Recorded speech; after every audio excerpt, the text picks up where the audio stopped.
Ang mga American missile system ay na-deploy noong nakarang linggo sa isang liblib na isla ng Luzon Strait na 100 milya sa timog ng Taiwan bilang bahagi ng Washington at Balikatan 2026 military drills ng Maynila. Ang pagdating ng precision strike at anti-ship launcher ng Washington para sa tamang air sesyo ang nagmamarka ng isa sa pinakamalagang deployment sa kapuluan ng Pilipinas hanggang sa kasalukuyan at naglalagay ng mga advanced na kakayahan sa pagtanggi sa lugar ng US sa loob ng isang strategic first island choke point kabilang na ang Taiwan. Ang taon ng serye ng mga pagsasanay na pinangunahan ng US at Pilipinas ay lumipat upang tumuon sa pagtatanggol sa mga madiskarting isla ng Maynila sa gitna ng mga tensyon sa China. Sa pagsasalin mula sa Tagalog tungo sa balikat sa balikat o shoulder to shoulder ay patuloy na isinasama ng balikatan ang mas komplikadong mga pagsasanay habang ang alyansa ay naghahanda para sa isang contingency na maaring makita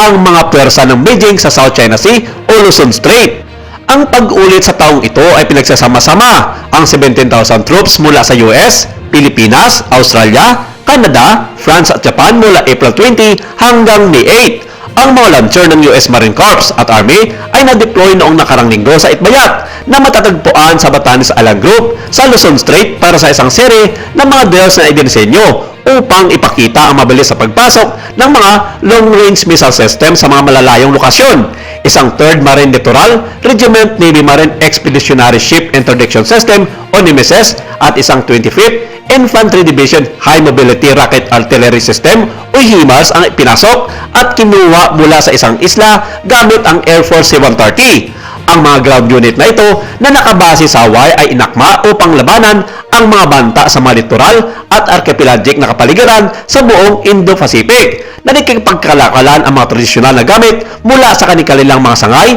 para sa mga long-range strike platforms at mga maliksi na paraan ng maniobra. Na bagay naman hindi ito nagustuhan ng bansang China. Kabaliktaran naman ito sa kanilang pinapakalat na balita na isa itong banta sa seguridad sa riyon, lalong-lalo na sa Indo-Pacific region. Maring tinutulan ng China ang mga pagsasanay na may babala ang Ministeryong Panlabas nito na ang Estados Unidos, ang Japan at ang Pilipinas ay naglalaro ng apoy at may balak pa umanong hikayatin ang Taiwan sa susunod na Balikatan 2027. Sinabi ni Go Jiakon na kung sasali man ang Taiwan sa mga ginagawang kalukuhan ng US, ng Pilipinas, Japan at Australia, malamang ay ibang usapan na yan. Isa umanong pagtatraidor na gagawin ito ng Pilipinas sa pangikayat at pagtalikod naman ng Taiwan sa Beijing na kinikilala nito bilang isang probinsya ng bansang China. Sa ngayon, wala pa naging payag ang gobyerno ng Taiwan tungkol sa naging payag ng China sa usaping military exercises sa kanilang pagganap bilang bagong kasapi ng mga kayadong bansa na gaganaping balikatan exercises sa susunod na taon.